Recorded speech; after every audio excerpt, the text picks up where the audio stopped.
Here at Nomad Capitalist, our 5 magic words are go where you're treated best. Now, I realize that's different for everyone. As entrepreneurs and investors, we're looking for lower tax rates, an easier place to do business, better investment returns, and more personal freedom in the places that we live. But what if you're just starting out? Or what if you come from an emerging country and you're looking to stake your claim? Today, I'm going to answer a question from a viewer about who should move to a high-tax legacy brand country.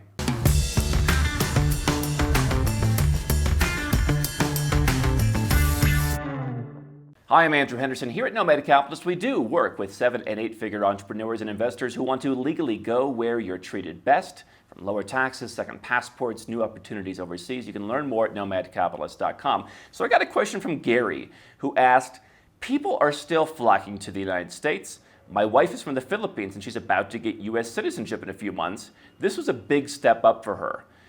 Is it beyond the scope of your business to talk about who does it make sense to come to the United States? A lot of people in the Philippines would still like to come to the United States, and I'm paraphrasing a little bit there. But it's an interesting question.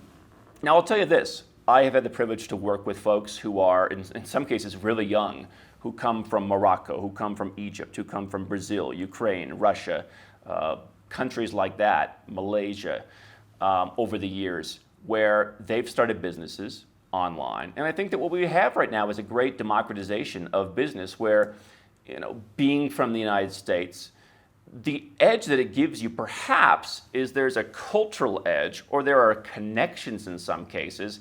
But the beauty of the internet now is nobody knows who owns your Amazon store or your Shopify store. Nobody knows who's selling a lot of stuff on the internet. And so if you're a 23-year-old guy from Morocco who learned English, or in a couple cases learned another language, maybe you speak French and you sell to French people, you can become successful. And I've had people who have 7-figure incomes in their 20s coming from these countries. And so I don't necessarily think anymore that if you're willing to teach yourself things that can be learned online, whether it's for free, self-study, whether it's courses, mentors, whatever, I don't think that you have to go to a legacy brand country. Now, what I have said is, I remember being in Vanuatu about 4 years ago, and we had a kind of a roundtable meeting with some folks, and there were a couple people there who were no longer U.S. citizens, and they had asked me, are you a U.S. citizen, considering you don't live in the U.S., and at the time I was, and they said, you have the worst situation possible. And I said, I think actually the worst situation is being a U.S. citizen living in the U.S.,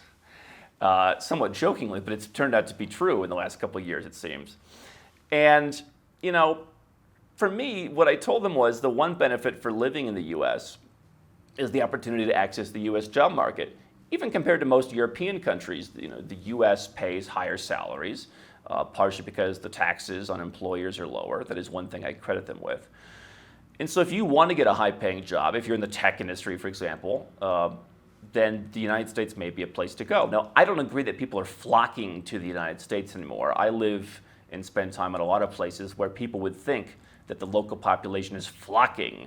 I don't know if that's entirely true. I think a lot of times people want to stay regional. I've talked to folks in the Philippines and Cambodia, for example, and their families like the idea of going to Singapore or to Malaysia for the weather, because they think that they feel less judged there. They think that the U.S. is perhaps a little bit too difficult. It's just not worth the effort. So I think that, and I've said this for 7 or 8 years. I remember being on a flight in Asia back in 2013, writing that the number of people who want to go to the U.S. is going down. Whether you like it or not, under Trump, I think those numbers went down further. People just didn't feel welcomed. Capital for things like some of the investor visas, some of it went away. And so that would be the one time when I would tell someone, move to the U.S. from an economic perspective, or move to Germany, or move to whatever country. If you are an employee, and if that's the perspective that you come from, then sure, go and find a job where you can do that. Now, the second thing is for a passport. I have a gentleman that I work with who has some family who's originally from Pakistan, and they came to the U.S. and became U.S. citizens. Now, would I suggest giving up your U.S. citizenship just to be Pakistani? Yeah, that's obviously going to be a tough way to get around the world. And certainly the U.S. passport adds a layer of legitimacy, for better or for worse, in many countries. When you go to places like the UAE, they take you more seriously. I'm not saying it's fair, I'm saying it's what it is.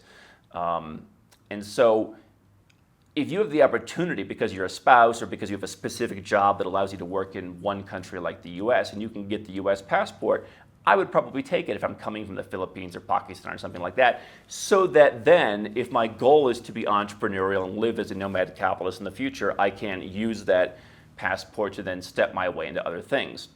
Many of the up and coming countries that we talk about certainly, are going to treat an American better than they're going to treat someone from Pakistan. Not all of them, but I have talked about how there are a lot of emerging countries that have a certain, inferiority complex where they look at, we're here. If you're up here, if you're above us in our minds, you're golden. If you're below us, forget it.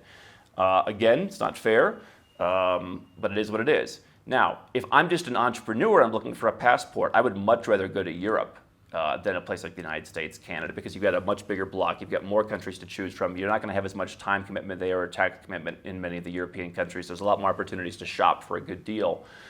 And if the goal is just to have a credible passport in the future, then I would focus on something like a Portugal or Ireland or the UK or something like that. So I also think if you have the opportunity to get a job, certainly the US would be last on my list if the goal was later to live overseas from a tax perspective, because why do you want to be followed around? So I think that even if you have an emerging passport, even if you're looking for a job, I don't know that you need to go to one of these countries to be successful. If you have it in you, you have it in you.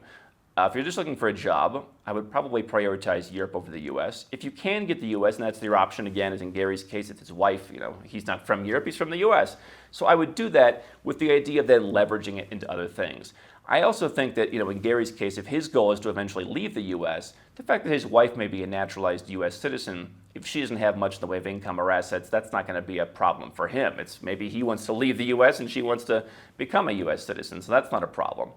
But I do think overall, if you have the nomad capitalist mentality, there is an opportunity for you to make money from anywhere where you have good internet. Certainly there are countries, I hear from people, friends of mine or people I meet along the way, that the internet is has rolling blackouts, or it's offline for 2 hours every day. That's obviously a struggle, and so perhaps I would want to relocate. But I think that if you're dedicated enough, there's obviously anytime you start a business or start something great, there's going to be a struggle, and I think that pushing through that stuff in order to be able to move to another country with a residence permit, if you're from a place where it's harder to get work done, that's what I would do, rather than saying, let me go and get a job in one of these expensive legacy brand countries.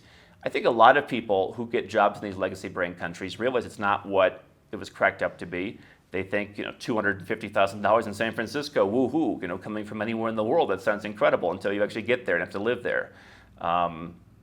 And I think knowing people from some places like China, by the way, for some people, I think it's just a status symbol to say, oh, I'm in the US now. And then I've seen is people, their friends from back home or their family from back home visits them and they get to kind of show off.